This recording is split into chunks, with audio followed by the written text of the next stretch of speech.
Standing across the Ohio River sits a bridge that was once the longest in the world. It survived a civil war, a Supreme Court battle, and a catastrophic wind collapse that rewrote the laws of engineering. For 176 years, it carried wagons, streetcars, and finally automobiles across one of America's most important rivers. But on Wednesday, February 4th, 2026, the state of West Virginia made it official. No car will ever drive across it again. Never. We are diving into the Wheeling Suspension Bridge and the long, strange end of a national landmark. Along the Upper Ohio River, in the panhandle of West Virginia, sits the city of Wheeling. In the 1800s, it was Virginia's second largest city.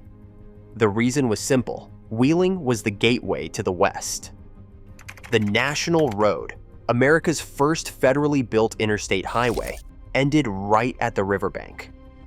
Settlers, mail wagons, and freight all funneled through the town on their way to the frontier. But there was one problem. To continue west, everything had to cross the Ohio River by ferry. Slow, expensive, and weather-dependent, those ferries were a choke point that crippled commerce for decades. The town's postmaster once reported 53 mail disruptions in a single early spring.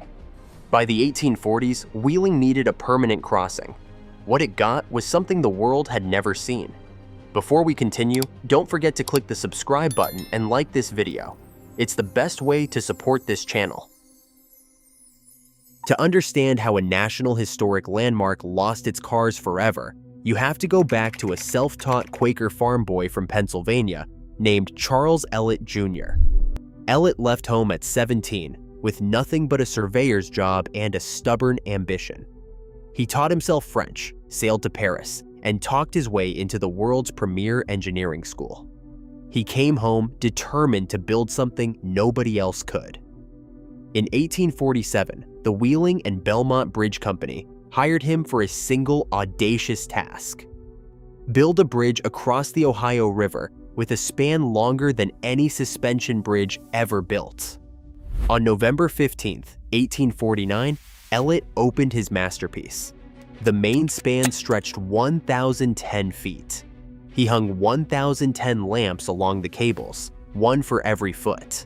Cannons fired all day. Henry Clay, watching from a distance, reportedly said that to try to take it down would be like trying to take down the rainbow. It was the longest suspension bridge on Earth, surpassing the previous record by 114 feet. Pittsburgh sued immediately. Pennsylvania argued the bridge would block their steamboat trade and dragged the case to the United States Supreme Court. The court ordered the bridge raised or torn down. Congress overruled the court in 1852 by declaring the bridge a federal post road, a precedent in American constitutional law that still stands today. Then, on May 17, 1854, around 3 in the afternoon, a windstorm tore through Wheeling. A reporter standing on the deck described the bridge lurching like a ship at sea, twisting, then dropping into the river in a single violent moment. But the most surprising part of the bridge's story isn't what it carries today, it's what came next. The Wheeling collapse was the first major failure of a long-span suspension bridge anywhere in the world. One engineer, hundreds of miles away, took notice. His name was John Roebling. At the moment Wheeling collapsed, Roebling was building a railway suspension bridge over Niagara Falls. He wrote to his Trenton office with a simple message: the bridge was not safe against storms. Roebling studied the Wheeling failure obsessively. He concluded that suspension bridges needed 3 things to survive wind: heavy stiffening trusses below the deck, diagonal stay cables radiating from the towers, and redundant load paths so that no single cable failure could bring everything down.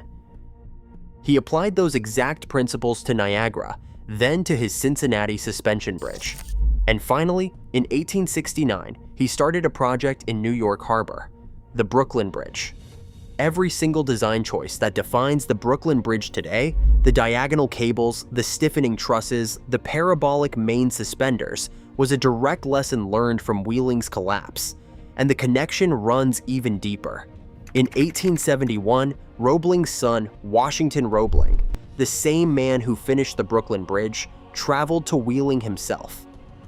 Working with the chief draftsman from his father's company, he retrofitted the rebuilt suspension bridge with inclined stay cables, the same diagonals he was installing in New York.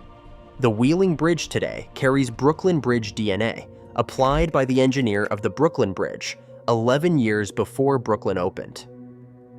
The Wheeling Bridge is not just an old bridge. It is the engineering ancestor of one of the most famous structures in human history. Then, on a summer evening in 2019, everything changed in a single moment. On June 29, 2019, a Lenzner charter bus from Pennsylvania crossed the Wheeling Suspension Bridge in defiance of a clearly posted 2-ton weight limit. A loaded coach weighs roughly 20 tons, 10 times the legal limit. The bus shifted the northeast cable anchor and caused permanent damage. It was not even the first time. A Greyhound had hit the bridge in 2016. Drivers had been ignoring the limits for years, treating signs and barriers as suggestions. On September 24, 2019, then Transportation Secretary Byrd White closed the bridge indefinitely. 2 years later, West Virginia awarded a $17.9 million rehabilitation contract to Advantage Steel and Construction.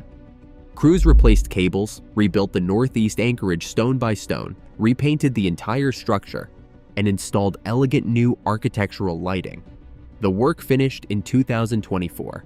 The community waited for the bridge to reopen. It never did. By February 2026, engineers had finished the load rating analysis. The verdict was final. To make the bridge safe for modern vehicles, you would have to gut its historic structure entirely. Way stations, enforcement cameras, and toll booths were all rejected because none could be installed without destroying the National Historic Landmark designation. Wheeling Mayor Denny Magruder said it bluntly. He said the closure was a foregone conclusion. He went further, calling the bridge the true gateway to the West, and declaring that the arch in St. Louis was secondary. State Bridge engineer Tracy Brown was equally direct. She said the bridge was designed and built in the days of horses and buggies, and that it has lasted as long as it has is a testament to 19th century engineering. The bridge that pioneered American suspension engineering, that taught John Roebling how to build the Brooklyn Bridge, that survived a Supreme Court fight and a catastrophic collapse, will never carry another car. It will be preserved as a pedestrian landmark, the centerpiece of a planned $19 million visitor center scheduled to open at the foot of the span. If you found this story as fascinating as we did, hit that subscribe button for more deep dives into the bridges shaping America. Thanks for watching, and we'll see you in the next one.